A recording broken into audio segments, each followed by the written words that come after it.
I'm Rodrigo, the Tuatha De Danann, and You are what? what metal?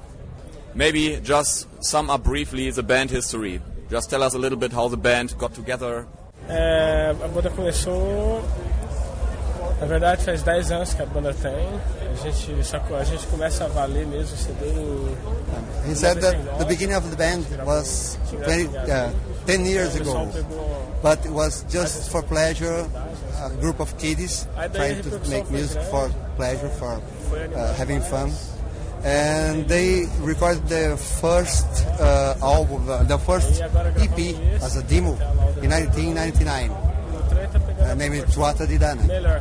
And it became a very important product in the underground scene because everybody wanted to know this band. This new band appearing in Minas Gerais, that is a state near from São Paulo and Rio. There is a triangle with Minas, São Paulo and Rio. And they live exactly in the middle of this area. And everybody in Rio and São Paulo and Minas have noticed about this EP. So they recorded the first full length in 2001, named Tingara Tingadum. It's a difficult name even for me to say in Portuguese. And then a few months after they recorded another EP. And these 3 productions were done in a small label in the inner city in São Paulo, namely Americana.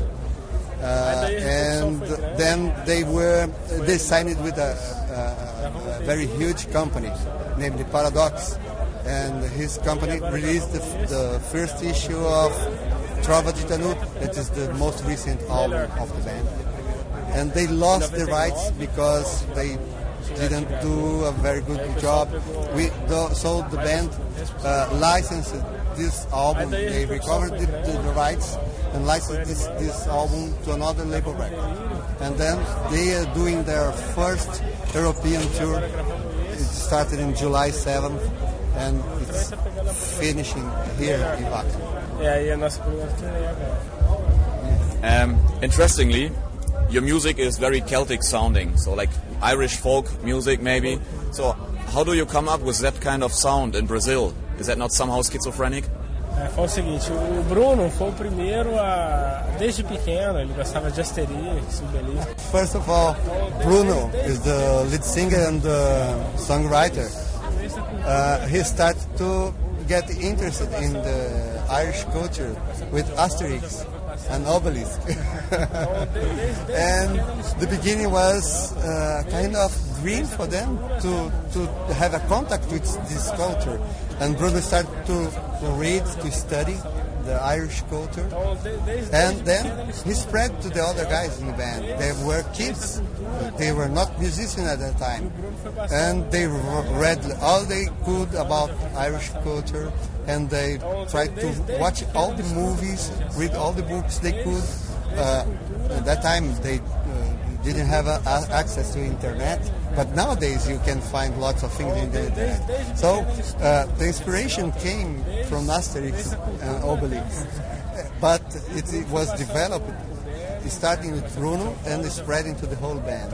So everybody likes the sound, likes the histories, the tales, and became the main elements in their music, including the sound, the instruments. Bruno, after this trip, he is going on vacation to Ireland to see Ireland for the first time. E hoje todo mundo escuta.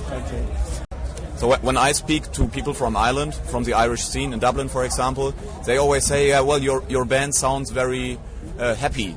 Yeah, you know, yeah. they're also very happy. Whereas in Ireland, people are either very happy or very melancholic. Yeah. So the melancholic side is completely missing. So would you say that you are very, very happy people in Brazil? Yeah. Yeah. Ainda bem que foi assim, né? Melhor o alegre. He said that they catch the happy part of the culture, Irish culture, because Brazil has the same kind of culture, the happy culture. So their song reflects the Brazilian way of life, the Brazilian way of see the world, and the happy part of the Irish culture, because they are more next to each other than the sad part.